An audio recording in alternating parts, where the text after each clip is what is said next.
दोस्तों, महत्वपूर्ण साक्षात्कारों के क्रम में आज प्रस्तुत है समकालीन हिंदी के सशक्त हस्ताक्षर श्री आनंद हर्षुल जी से साक्षात्कार।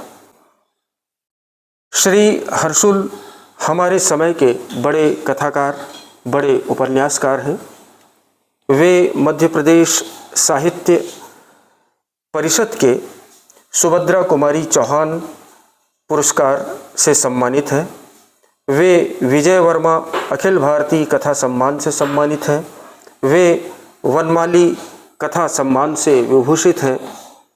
हम रायपुरियंस के लिए यह बहुत गर्व की बात है कि हम हिंदी साहित्य को अपनी लेखनी से समृद्ध करने वाले ऐसे बड़े कलमकार श्री आनंद हर्षुल जी के शहर में हम रहते हैं। हम श्री आनंद हर्षुल जी के प्रति आभार व्यक्त करते हैं कि उन्होंने आज हमें इस साक्षात्कार का अवसर दिया है। तो दोस्तों, आज श्री आनंद हर्षुल जी से उनकी कहानियों, उपन्यासों और रचना प्रक्रिया पर होंगी बातें। जरा सुकून से।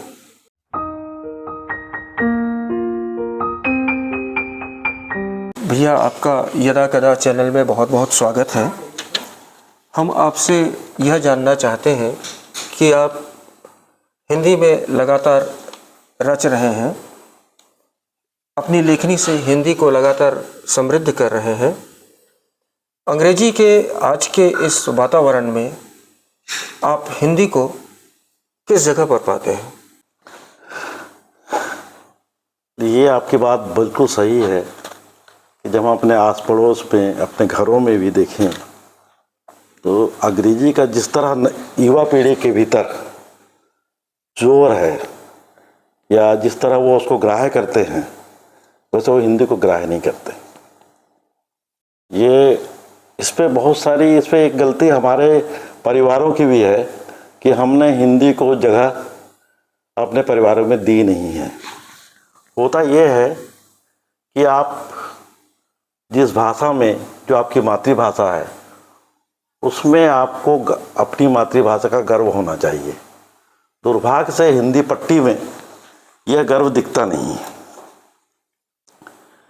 हम हिंदी जानने को एक सर्व की तरह लेते हैं, खुद हिंदी भाषी। ये सबसे बड़ा दुर्भाग्य की बात है। अभी मैं बीच में सब्जी खरीद रहा था तो एक लड़की खरीदने आई वहाँ सब्जी। और उससे पूछा, सब्जी खरीद ली तो उससे पूछा कि कितने पैसे हुए? तो सब्जी वाले ने बोला 75 रुपये। तो उसने बोला 75 कितने होते? तो 75 हो सकता है उसको मालूम हो, पर 75 ना मालूम होने का से जो गर्व पैदा होता है हिंदी भाषी में, उस गर्व को पैदा करने के लिए उससे 75 पूछा होगा। तो मैंने उसको कहा कि अगर तुमको 75 का अर्थ नहीं मालूम है तो ये तुम्हारे लिए शर्म की बात है, क्योंकि तुम्हारी भाषा, मातृभाषा हिंदी है। वो चुपचाप मुझे थोड़ा देर देखिया था, आंख उठा के, और चली गई। पर ये जो एक बात मैं बिल्कुल अभी परसों की बता रहा हूँ, ये हमेशा हमारे समाज में रहती है। दूसरा, मैं जिस कॉलोनी में यहाँ रह रहा हूँ या मैं जिस शहर में रह रहा हूँ, मुझे कितने पढ़ते हैं इसका मुझे संदेह है। देखिए कि छात्र जब जिस कैफे में बैठते थे फ्रांस में, और उनकी सियोन दो बुआ भी बैठती थी, तो वो उस कैफे की वो टेबल महत्वपूर्ण हो गई थी, क्योंकि साथ वहाँ बैठते हैं। और आज भी महत्वपूर्ण है। लोग जाते हैं उस कैफे में और देखते हैं उस टेबल को खाली रखा गया कि वहाँ साथ बैठते थे। पर हमारे यहाँ मेरे पड़ोसी को इस बात के लिए कोई गर्व नहीं होगा कि मैं एक लेखक उसके बाजू में रहता है। ये बहुत दुर्भाग्यपूर्ण बात है। और मुझे नहीं लगता कि पूरे इस कॉलोनी में किसी ने मुझे पढ़ा होगा। और इस घेरे को और थोड़ा बड़ा कर लें कि जिस जगह मैं रहता हूँ, उस मोहल्ले में किसी को मुझे नहीं पढ़ा होगा, उसके आसपास मोहल्ले में 2-4 में मुझे पढ़ा होगा, इस शहर में शायद 20-25 से मुझे पढ़ा होगा। तो चीज़ें इसी तरह हैं। तो आपके नहीं जानने के बीच आप रचते हो हिंदी में। और इसका सबसे बड़ी खामी है कि हिंदी बेल्ट जो है अपनी भाषा पे गर्व नहीं करता है। आप देखिए बंगला, मराठी, हाँ। वहाँ मराठी में तो जुलूस निकलता किताब आती है तो। जी जी जी वो अपनी भाषा पे गर्व करते हैं, वो अकेले रहते हैं, अपनी भाषा बोलते हैं। जी जी जी हम अंग्रेजी बोलने में गर्व महसूस करते हैं। जी जी जी हिंदी हमने मजदूरों की भाषा में बदल दिया है, किसान की भाषा में बदल दिया जी है। जी जी जी जी तो ये बहुत दुर्भाग्यपूर्ण बात है हिंदी के लिए। जी जी तो इसलिए हिंदी का भविष्य मुझे उस तरह से नहीं लगता जब तक हम अपने अपने परिवार में सचेतन नहीं होंगे अपनी भाषा को लेके, अपनी संस्कृति को लेके, तब तक हिंदी का कोई बहुत बड़ा भविष्य मुझे दिखता भी नहीं। जी जी अभी ये युग डिजिटल युग है, हमारे युवा जो है लगातार डिजिटल की ओर बढ़ रहे हैं। तो ये जो दर्द है, ये क्या आने वाले समय में और गहराने वाला है? किताबों और युवाओं के बीच, किताबों और नागरिकों के बीच क्या दूरी और बढ़ने वाली है? क्या किताबें खतरे में दिख रही हैं? क्या लेखक की अपनी पहचान, अपना सम्मान खतरे में दिख रहा है? देखिए, मेरे कहानी में मैंने एक बात लिखी थी कि बगीचे में बैठे हैं बहुत सारे बच्चे और वो मोबाइल देख रहे हैं, क्योंकि बगीचे में चिड़िया भी हैं, पेड़ पौधे हैं। तो ये मेरे दिमाग में इसलिए आया था कि एक बार मैं यात्रा कर रहा था अपने एक मित्र के साथ, उनके बच्चे भी थे हमारे साथ। तो जब हम कान्हा में गए थे, तो हम जब शेर और ये सब जंगल से गुजर रहे थे, वो बच्चे सब मोबाइल में थे। तो मुझे बड़ा अचंभा हुआ कि अगर मोबाइल में ही रहना है और मोबाइल से ही दृश्यों को देखना है। जी जी देखिए, कैमरा जो दृश्य हमारे पास लाता है, जी जी वो पवित्र दृश्य नहीं होते। जी जी वो इस तरह के दृश्य है जिसमें एंगल आप तय कर रहे हो। जी मनुष्य जब चीजों को देखता है तो वो ज्यादा विस्तार में देखता है और अपने दिमाग को केंद्रित करके वो किसी भी वस्तु की केंद्रितता में भी उसको देखता है। जी जी जी कैमरा ये करता तो है, पर एक सीमा तक करता जी है। जी कैमरे की सीमा है। हाँ जी अगर आपकी इच्छा होगी, कैमरा जो आपको दिखा रहा है, जी मान लीजिए जंगल का एक दृश्य कैमरा आपको दिखा रहा है, तो जितना उस कैमरे के फ्रेम में जो दृश्य आ रहा है, जी उसके बाजू वाले पेड़ को आप देखना चाहोगे तो आपके लिए मुश्किल होगा। हाँ जी हाँ जी जी पर जब आँख से आप देख रहे होगे तो आपके लिए मुश्किल नहीं है। जी जी जी तो मनुष्य का देखना और कैमरे के देखने में जी बुनियादी अंतर है, जबकि वो कैमरा भी मनुष्य के देखने के तय ही देखता है। जी जी जी पर चूंकि उसके पास फ्रेम की सीमा है, हाँ। इसलिए ये अंतर पैदा होता है। जी जी पर एक बड़ा फिल्मकार इस अंतर को भी ढांपता है कई बार। बिल्कुल। कुदार हुए, तारकोवस्की हुए, खुद हमारे मणिकौल हुए या रे हुए, तो ये उस देखने को और ज़्यादा उसका विस्तार करते हैं। जी पर इसकी सीमा है, किसी बम्बई फिल्म में संभव नहीं है। जी तो कैमरे की सीमा तो रहती ही है। जी जी तो मैं ये बोल रहा था, जो कि मान लीजिए कोई मोबाइल में बच्चे दिन भर देख रहे हैं, हाँ तो वो जीवन को अधूरा देख रहे हैं। बिल्कुल सर। और वो जीवन को अधूरा समझ भी रहे हैं। तो इस तरह वो अपने जीवन का एक बहुत बड़ा हिस्सा छोड़ते छोड़ते आगे बढ़ रहे हैं। जी और एक तरह से अपनी संस्कृति, अपनी भाषा के साथ जी जी उनका एक अजीब सा खिलवाड़ बनता जा रहा है। जी जी इससे मुक्त होने का एक ही तरीका, मुझे उम्मीद बनती है, जैसे कि मान लीजिए किताब जो आप पढ़ते हैं तो वो आपको कल्पनाशील बनाती है। वो इस तरह कल्पनाशील बनाती है कि जब किताब में एक किले का दृश्य आया है, मान लो लिखा है कि एक किला शब्द आ रहा है, तो आप अपने जीवन में देखे गए शायद 2, 4, 3 जो भी किले आपने देखे होंगे, ये नदी का शब्द आता, नदी आपने देखी होगी या समुद्र आपने जो पहले देखा होगा, जी किताब पढ़ते उस समुद्र की कल्पना आप करते हैं। जी जी जी तो जब लेखक किताब लिखते हुए जो कल्पना करता है, उसके सहभागी आप बनते हैं। जी जी आप खुद भी कल्पना करते करते चलते हैं। तो देखिए, 2 पाठक हुए, मान लीजिए एक पाठक आप हुए केवल कृष्ण जी, एक पाठक कोई और हुए जी योग मिश्र, मान लीजिए एक पाठक हो गए। तो 2 ये जो पाठक हैं, ये दोनों पाठक जब किताब पढ़ेंगे तो किताब पढ़ते हुए जो अपनी दुनिया रचेंगे, वो दोनों की दुनिया एक ही किताब पढ़ते हुए अपनी देखी हुई दुनिया होने का एकदम अलग अलग होगी। जी जी जी तो ये जो अलग अलग, वो खुद भी रच रहा है, पाठक भी। जी। तो मुझे लगता है कि जो डिजिटल मीडिया रचने की छूट तो आपको देता नहीं। जी जी आप भले एक मिनट के वो दूसरे किताब का रखना, कल्पनाशीलता से रचने की छूट आपको देता नहीं है। तो एक उम्मीद ये बनती है कि एक लंबे समय के बाद युवा शायद इससे ऊब जाए ऐसा नहीं है कि पूरे युवा जितने हैं वो किताब नहीं पढ़ते, ऐसा मैं नहीं बोल रहा हूँ, पर उनका प्रतिशत कम है। जी जी जी।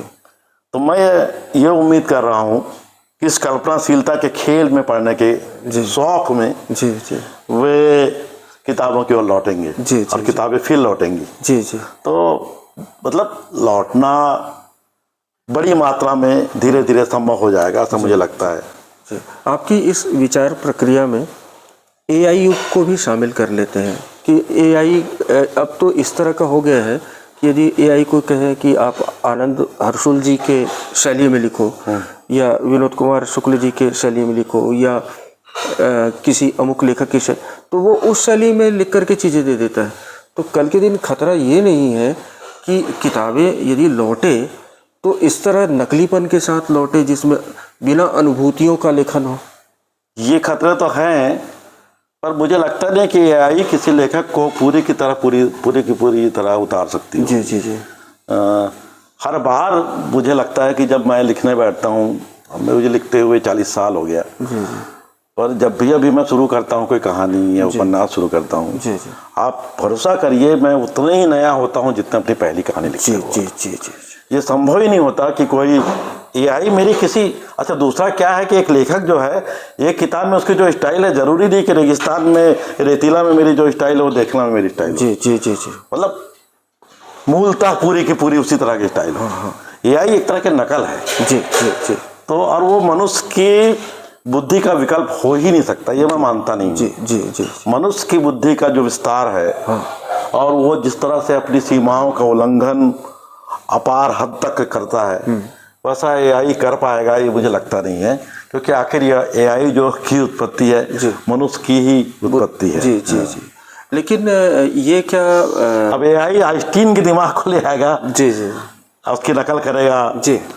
लेकिन यदि समग्र रूप में देखें तो मनुष्य की रचनात्मकता और उसकी विचारशीलता पर क्या एआई कोई खतरा उत्पन्न कर रहा है क्या? हाँ, बिल्कुल खतरा उत्पन्न करेगा। और दूसरी तरह अभी देखिए इस तरह की बहुत नकली चीजें आने लगेंगी। हाँ जी। डमी उपन्यास आ जाएंगे, लिखने के ही ले लें अपन। हाँ, बहुत सारी चीजें ऐसी होंगी जो होंगी ऐसा। जी जी जी जी। तो मुझे लगता है कि खतरा तो यही है, एआई मनुष्य के विरुद्ध में भी खड़ा हो सकता है। जी जी। अगर बहुत ज्यादा उस पर टेक्नोलॉजिकली खोज हम कर लिए तो। जी जी।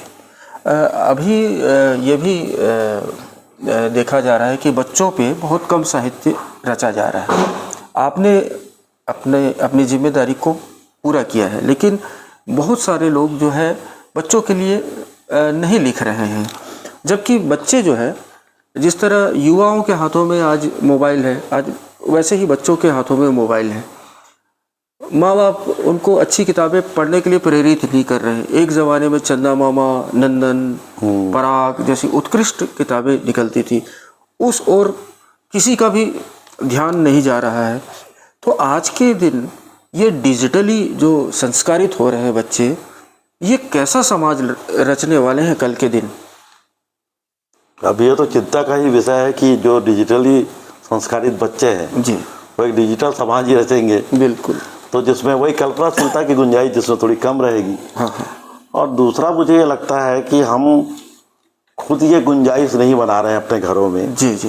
कि हम उनको देखिए, बच्चा जो पैदा होता है आप जो सिखाते हो वो सीखता है। बिल्कुल। मेरे घर की बेटी या किसी और लेखक के घर की बेटी के संस्कार बिल्कुल दूसरे होते हैं। वो किताबों के बीच रहती है, किताबों को जानती है। हाँ जी हाँ जी। पहले होता था, हम जब छोटे थे हाँ हाँ, तो हमारे घर में एक पत्रिका जरूर आती थी। हाँ हाँ। जब हम बड़े होने लगे तब तक उसको देखते रहे, धर्मयुग। हाँ जी हाँ। पहले आपको याद, पता नहीं आपको याद है कि नहीं है, धर्मयुग हर घर में लगभग पढ़े लिखे घरों में आती थी। बिल्कुल। और मैं आपको बताऊं कि मैंने कविताएं पढ़ना और कहानी पढ़ना धर्मयुग से सीखा था। जी जी जी जी। तो एक तरह से मैं प्रेरित भी कहानी को लिखने और कविता लिखने को लेके धर्मयुग के माध्यम से ही हुआ था। जी जी जी। तो हमारे घर में धर्मयुग आती थी, फिर चंदा मामा आने लगी जो आप बोल रहे हैं। जी जी। अब आप बताइए कि आप लोग अभी जो समाज है वहाँ पत्रिकाओं की जगह ही नहीं बची है। सही है। मुझे तो ये भी लगता है कि जो रोज अखबार आते हैं जी जी, वो अखबार भी बच्चे पढ़ते हैं कि नहीं, मुझे तो सवाल मेरे दिमाग पे आता है। जी जी। मुझे नहीं लगता कि बच्चे अखबार भी पढ़ते हैं। जी जी। वो अपनी किसी भी अपने समय को लेकर सावधानी, ये समय को लेकर जानने की जिज्ञासा से जैसे बाहर है। हाँ हाँ।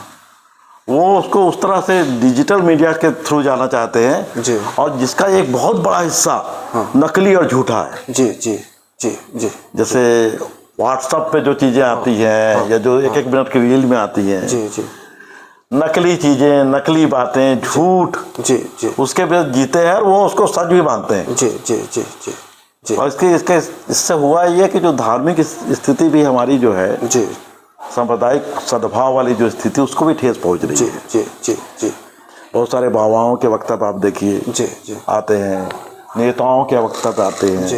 एक मिनट की रील में, जी और सारी कटुता फैलाते हुए, और जिसको लोग मान रहे हैं, जिसको लोग सोच रहे हैं। जी जी। तो इतना दुर्भाग्यपूर्ण है ये समय जो है। सर अगर इस समय का मनुष्य, और सबसे बड़ी जवाबदारी उनकी है जो जिनके बच्चे हैं और जो है, इस समय का मनुष्य अगर अपने को ठीक से नहीं संभाला जी जी और अपनी पुरातन चीज़ों और अपनी संस्कृति और अपने पढ़ने लिखने की ओर नहीं गया, तो अपनी दुनिया को बहुत जल्दी जी नष्ट करेगा वो। जी जी। आपके लेखन में एक चिंता छुपे तौर पे और जाहिर तौर पे प्रकृति को लेकर के भी दिखती है। प्रकृति आपके लेखन में अनिवार्य रूप से उपस्थित रहती है।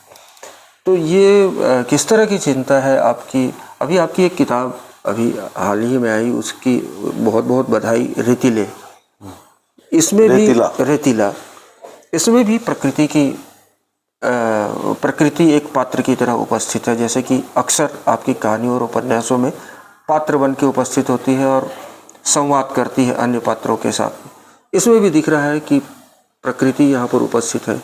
एक और किताब इस सामने नई किताब दिख रही है, चिड़िया और मुस्कुराहट। इसमें भी चिड़िया है और ये देखना भी जो है प्रकृति से को आत्मसात करने की ही प्रक्रिया है। तो ये जो है किस तरह की चिंता है, किस तरह के खतरे आप देख रहे हैं प्रकृति को लेकर? देखिए, मनुष्य प्रकृति का हिस्सा है। जी, जी। और वो कायदे से तो उसको प्रकृति के साथ ही रहना था। हाँ।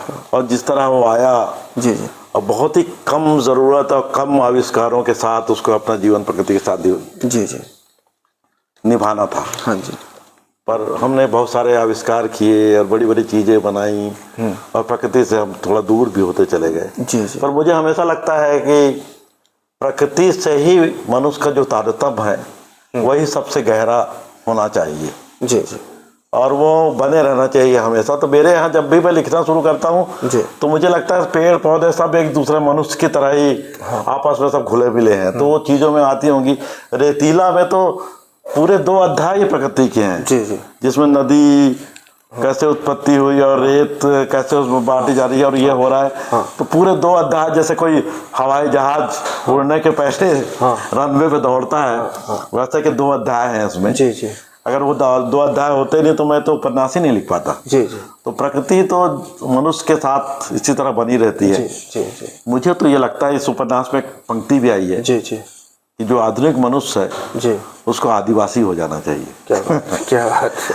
आदिवासी होना, आदिवासी का अपनी प्रकृति के साथ जो संगत बैठती है जी, वो आधुनिक मनुष्य के साथ बैठ ही नहीं सकती। जी जी जी। वो बैठा ही नहीं सकता। हाँ जी। वो प्रकृति के बीच जीता है, प्रकृति के बीच रहता है, जो पैदा हो रहा है खा रहा है जी, मजे से रह रहा है। जी जी। मजे से रहने का मतलब ये नहीं कि उसको कोई कष्ट नहीं है, उसको दुनिया भर के कष्ट है जो बाहर से दिए जा रहे हैं। जी जी जी। मजे से रहने का मतलब है उसने बहुत सारी अपनी आवश्यकताएं पैदा नहीं की। हाँ जी। हमने बहुत सारी आवश्यकताएं पैदा करी। हाँ जी।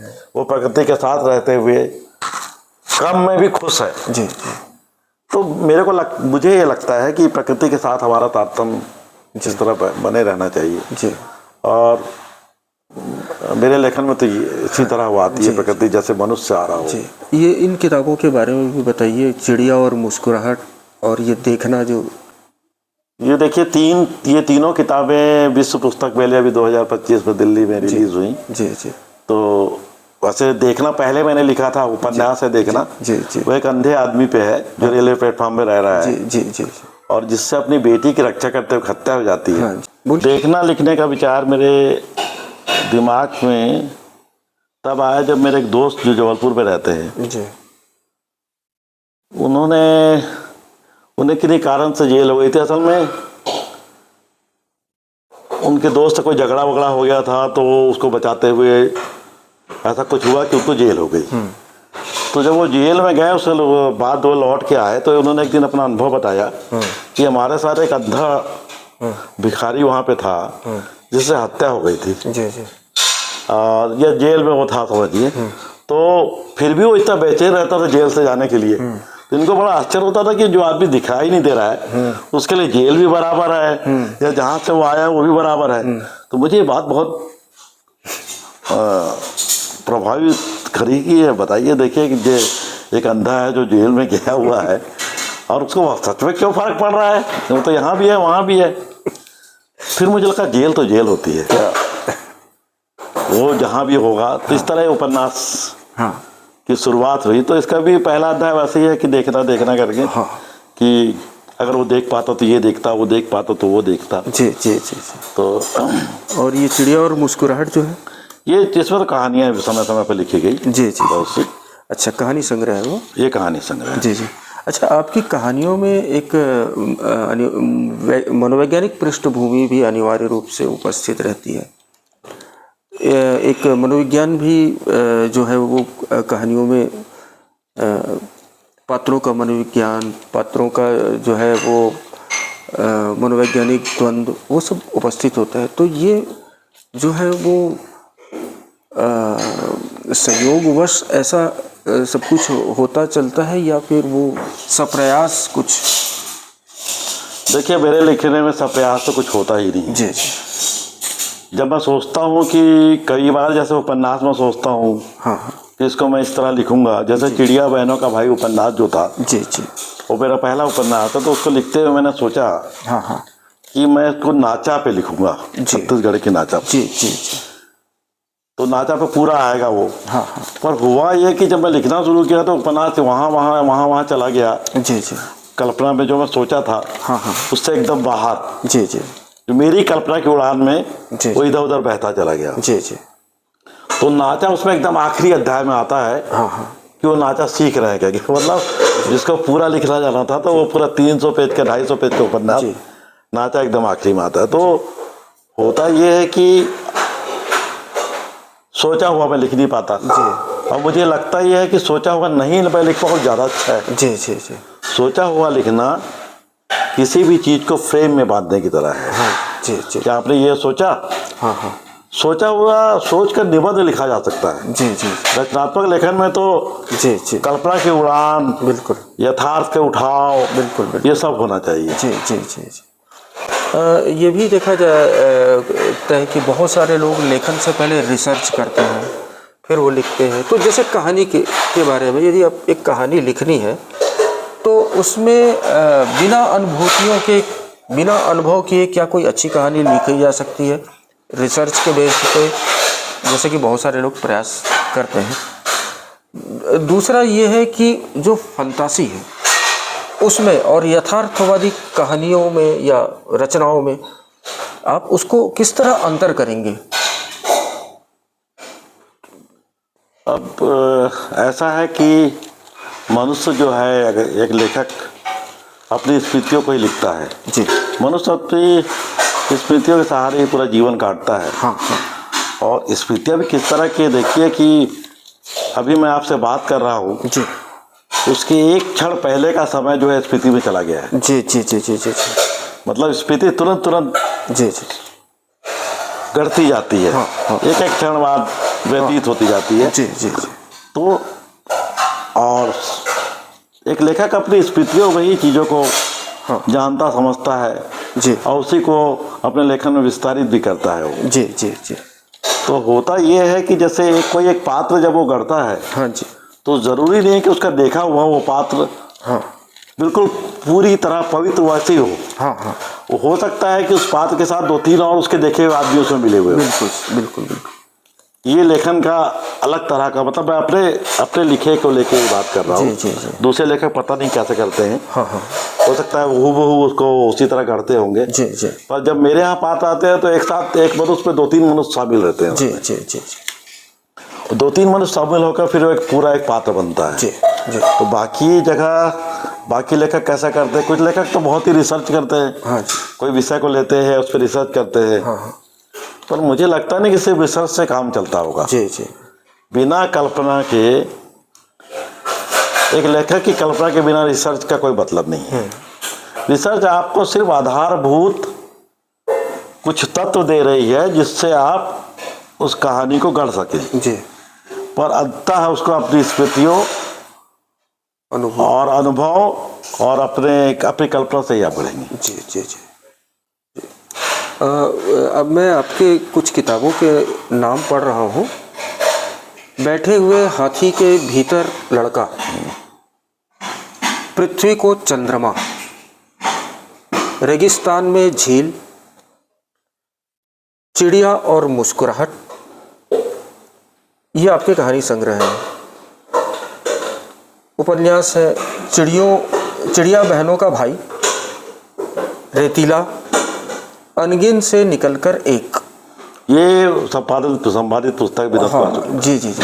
तो ये मेरा नहीं जी, तो ये अधखाया फल, ये कहानी संग्रह है। तो इन सारी कहानियों का जो शीर्षक है, इसमें एक काव्यात्मकता दिखती है और आपके लेखन में भी वो काव्यात्मकता गद्य में भी उपस्थित रहती है अनिवार्य रूप से। जैसे बहुत सारे लेखकों के यहाँ उपस्थित रहती है, वो आपके यहाँ भी उपस्थित मिलती है। तो ये काव्य कैसे आता है आपके गद्य में? देखिए, हुआ ये कि 1981 मैंने लिखना शुरू किया। जी जी। तो मैं तो धर्म में कविताएं पढ़ता था पहले। हाँ जी हाँ। तो मैंने कविताओं से ही लिखना शुरू किया। जी जी। तो 25-30 कविताएं मेरी इधर छपी भी उस समय। हाँ जी हाँ जी। पर जब मैंने पहली कहानी बैठे हुए हाथी के भीतर लड़का लिखी जी, तो वो इतना ज़्यादा चर्चित हो गई कि अब ये समझिए कि मुझे कविता से दूर हटकर मैं कहानी के बीच आ गया। जी जी।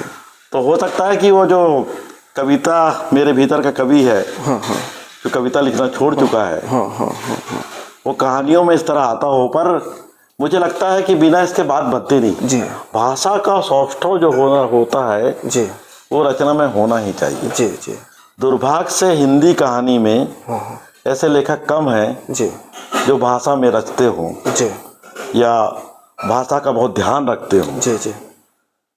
कुछ लेखक जरूर हैं, निर्मल वर्मा हैं, कृष्ण बलदेव वैद हैं, विनोद कुमार शुक्ल हैं, जी जी उदयन वाजपेयी हैं, जी जी, एक रघुनंदन त्रिवेदी थे, जी जी जी, प्रियमवद हैं, जी जी, और एक आध नाम मुझे याद नहीं, शशांक हैं। जी जी, ऐसे कुछ लेखक हैं जिन्होंने भाषा पे काम किया और बहुत अच्छा रचा उन्होंने। जी जी जी, और वो अलग से दिखाई देते हैं वो। जी जी, तो मुझे लगता है कि भाषा पे तो एक लेखक को काम करना चाहिए अपनी, जी जी, और अपनी भाषा उसको निर्मित करनी चाहिए, जी जी, और ऐसी भाषा निर्मित करनी चाहिए जी, जो कई अर्थों में सामने आए। हाँ जी। जब आप उसको 2 साल बाद भी पढ़ें जी तो भी आप लगे कि मैं कुछ पढ़ रहा हूँ नया। जी जी, मेरे कहने का मतलब ये है कि आप उसको जितने बार पढ़ें जी उतने बार वो एक नए पाठ की तरह है। जी, तो जब तक आप अपनी कल्पना का उस उड़ान को, जी, यथार्थ को और भाषा पे काम नहीं करेंगे, हाँ जी, हाँ तो आप एक पाठ के लेखक हो जाएंगे, जी, या हो सकता है आधे पाठ के लेखक हो जाए। जी, जी, और हिंदी में ऐसे बहुत सारे लेखक हैं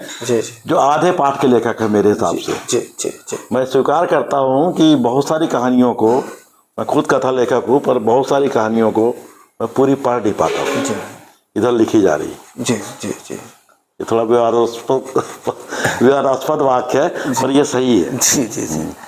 अच्छा, हम सब जितने सारे लोग कहानियों से परिचित हैं, कहानी शब्द से परिचित हैं, बचपन से कहानियाँ सुनते आए हैं, थोड़ी बहुत छिटपुट कहानियाँ पढ़ते भी आए हैं, तो सभी जानते हैं कि कहानियाँ क्या होती है। लेकिन कथाकार श्री आनंद हरसुल जी से यदि पूछा जाए कि उनके लिए कहानी के क्या मायने हैं, तो आप कहानी को कैसे परिभाषित करेंगे?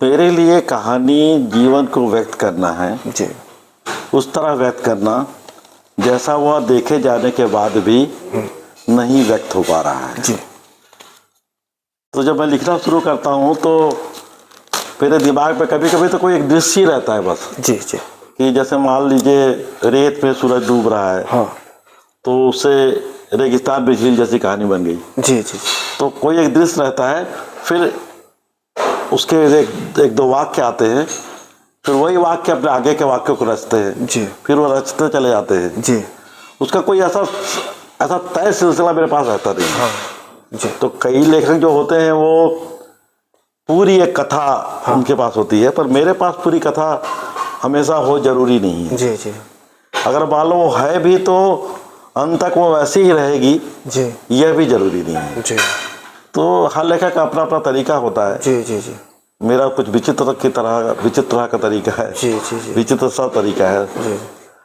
तो इसी तरह मैं लिखता हूँ। तो मुझे लगता है ये आपने मेरे बहुत, लिए बहुत सारे नवाचार किए, बहुत सारे प्रयोग किए हैं लेखन में।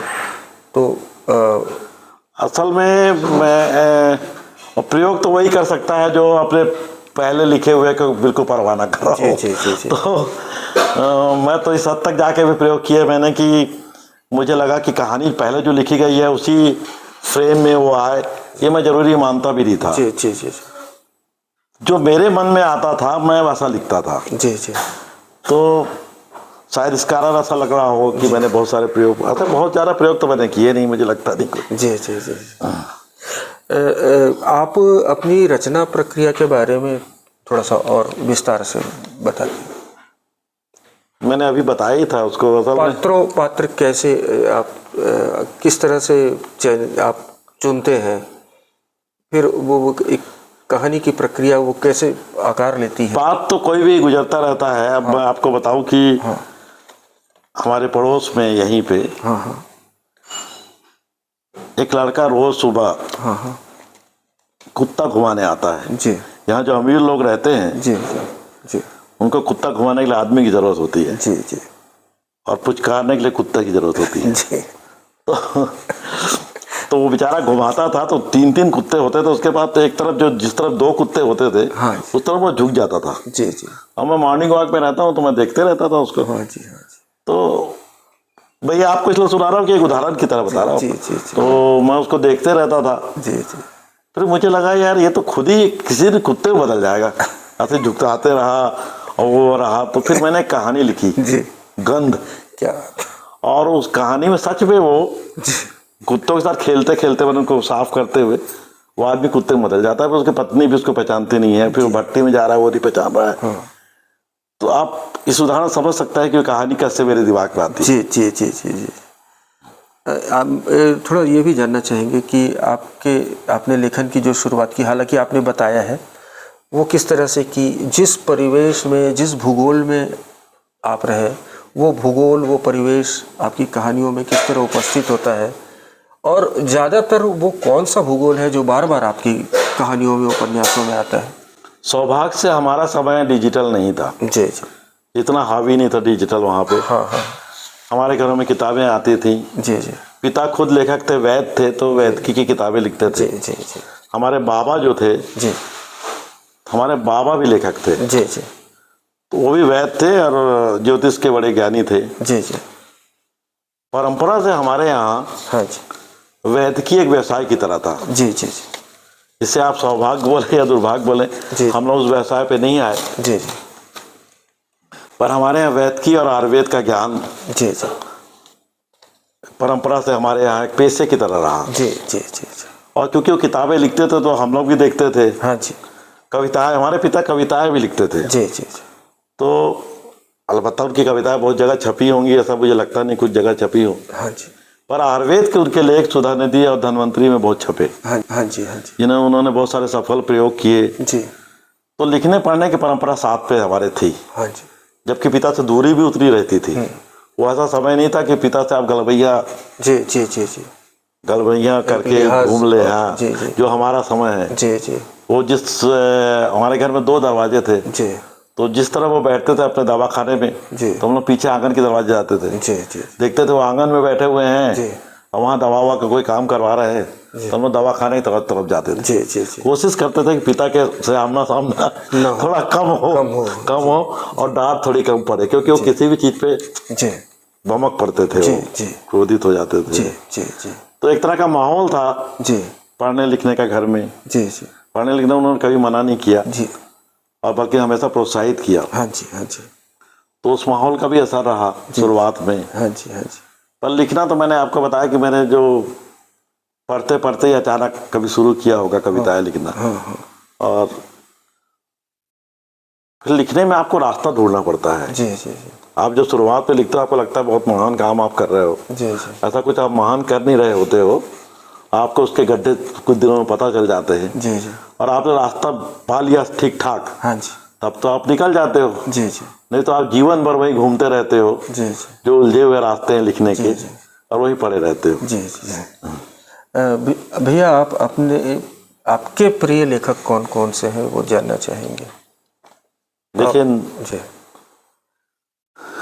दास्तोवस्की मेरे प्रिय लेखक हैं। जी। काफका हैं। जी। अगर विदेशी उसमें ले लें तो हम। जी। और मोपासा हैं। जी। ओरखेज हैं। जी। पर मैंने इनको अनुवाद नहीं पढ़ा है। मैं हिंदी में, मतलब अंग्रेजी का उस तरह मैंने पढ़ा नहीं है जी, उनको। जी जी जी। और हमारे यहाँ ले ले तो निर्मल जी मेरे बहुत, निर्मल वर्मा जो है मेरे बहुत प्रिय लेखक हैं। जी जी। कृष्ण बलदेव वैद मेरे प्रिय लेखक जी हैं। जी। मेरे समकालीन में मान लीजिए तो उदयन वाजपेयी मेरे प्रिय लेखक है। रघुनंदन त्रिवेदी मेरे प्रिय लेखक हैं। जी जी। और प्रियंवद मेरे प्रिय लेखक हैं। जी। शशांक हैं। हाँ जी। और कुछ नाम और मैं ले सकता हूँ। देखिए अभी तो मुझे इतना ही याद आ रहा है, पर बहुत सारे। जी जी जी बिल्कुल। वो मैं ये अचानक क्वेश्चन हुआ है तो स्वाभाविक है कि आपकी प्रिय किताबों के बारे में भी बताइएगा कि इन्हीं लेखकों की किताबें मुझे प्रिय हैं। हाँ। जी जी। निर्मल जी को मैं बार बार पढ़ा हूँ। जी जी। दास्तोवस्की में बार बार पढ़ता हूँ। हाँ जी, हाँ जी। और जी। काफका को मैंने पढ़ा है। काफका मुझे प्रिय है। जी जी। आप युवाओं को क्या संदेश देना चाहेंगे? युवाओं को तो मैं यही कहना चाहूँगा, किताबों की तरफ लौटे। जी। जितना ज़्यादा हो सके किताबें पढ़े। जरूरी नहीं जी जी। कि कथा साहित्य और यही पढ़ें। जी जी। दुनिया की और सारी विधाएं हैं जो, मान लीजिए कि लड़की अगर डॉक्टर बनना चाह रही है तो उसको चिकित्सक की किताबें पढ़नी चाहिए, तो उसमें कोई बुराई नहीं है। जी जी। और वो किताबें पढ़े। जी। हो क्या रहा है कि वो उसको भी गूगल ऑनलाइन में देख रहे हैं। जी जी। किताबों को भी। जी जी जी। किताबें तो, किताबों का कोई विकल्प होता नहीं है। जी जी जी। तो उन्हें किताबों की तरफ लौटना चाहिए, अपनी मातृभाषा की तरफ लौटना चाहिए। जी जी। और अपनी संस्कृति पे गर्व आना चाहिए, करना आना चाहिए। जी जी। बिना उसके तो युवा अपने आप को ही खो देगा। जी। और पहचान नहीं आएगा कि ये हिंदुस्तानी युवा है। जी जी जी। जी जी। वो किसी का क्लोन लगेगा। जी। कोई अमेरिकन क्लोन या कोई ब्रिटिश का क्लोन लगेगा वो। जी जी। हिंदुस्तानी युवा तो लगेगा नहीं। जी जी। तो भैया आज आपने बहुत कीमती समय हम लोगों को दिया है। तो दोस्तों, आज की यह बातचीत आप लोगों को अच्छी लगी होगी। हम सब आनंद हर्षुल जी का बहुत बहुत धन्यवाद देते हैं। हम उनका आभार व्यक्त करते हैं कि उन्होंने हमारे लिए 3 और नई कृतियाँ रची हैं। हम बहुत बहुत आपको बधाई देते हैं। धन्यवाद। तो मित्रों, अगले मोड़ पर आप लोगों से फिर मुलाकात होगी। नमस्कार।